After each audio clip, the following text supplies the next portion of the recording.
আগের ব্লগটিতে তোমাদেরকে দেখেছিলাম Beldanga to Kolkata train journey. আমি এখন পৌঁছে গেছি কলকাতার নিউ টাউনে দ্য 37 হোটেলে। এখানে এন্ট্রেন্স দিয়ে এন্ট্রি হয়ে ফার্স্টে কাজ হচ্ছে কি চেক ইন করা। তো ফার্স্টে এখানে দেখতে পাচ্ছ যে নিচে বেসমেন্ট আছে, সেখানে এদের রিসেপশন আছে, সেখানে গিয়ে ফটাফট চেক ইনটা করে নিলাম। এই যে 37 হোটেলে আমাদের অলরেডি রুম বুক ছিল, তো এসে ফটাফট ডকুমেন্টসগুলো দিলাম, তারপর এখানে সিগনেচার করিয়ে নিল আর আমাদের চেক ইন কমপ্লিট হলো। আর সঙ্গে সঙ্গে দিয়ে দিল এখানে একটা করে জলের বোতল। আমার রুম পড়েছে সেকেন্ড ফ্লোরে, তো সেই কারণে এখানে লিফট দিয়ে সোজা সেকেন্ড ফ্লোরে গিয়ে রুমটা তোমাদেরকে দেখাই। এই হচ্ছে আমাদের রুম, একদম ক্লিন, কম্প্যাক্ট আর সুন্দর সেটআপ। পাশে রয়েছে দেখতে পাচ্ছ আয়না, ফুল এসি রুম। একটা রুমেই দুজন করেই থাকবে। আর দেখতেই পাচ্ছ এইটা হচ্ছে কি বাথরুম। বাথরুমটা বেশ পরিষ্কার। ছোট্ট বাথরুমের মধ্যে দেখছো কাচের কত সুন্দর করে সেপারেট আর একটা ভাগ করে দিয়েছে এখানে স্নান করার জন্য।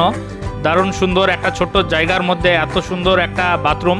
আর এখানে দেখতে পাচ্ছ একটা আয়নাও দেওয়া আছে ছোট্ট, যেটা মুখ দেখার জন্য শুধু। এখানে শাওয়ার জেল আর শ্যাম্পু তো দিয়েছে, বাট মিসিং হলো টুথপেস্ট আর ব্রাশটি। চলো আর কি আছে রুমে সেটা তোমাদেরকে দেখাই। এখানে বসে বসে কাজ করার জন্য একটা টেবিল চেয়ারও আছে। তার পাশে রয়েছে একটা ওয়ার্ড্রপটাও তোমাদেরকে দেখাচ্ছি। এই দেখতে পাচ্ছ এখানে জামা ঝোলানো হবে। পাশে ছোট্ট ছোট্ট সেকশনের একটা ওয়ার্ড্রপ দেখতে পাচ্ছ। তো আজকে রাতটি এই হোটেলেই কাটবে। কাল সকালে আবার বেরিয়ে যেতে হবে সেক্টর 5-এ সকাল 8টার সময়। তো সেই কারণে ঝটপট ঘুমিয়ে পড়ি, রেস্টও দরকার আছে। আজকে অনেক টায়ার্ড। তো আজকের মতো টাটা বাই বাই, দেখা হচ্ছে নেক্সট ব্লগে।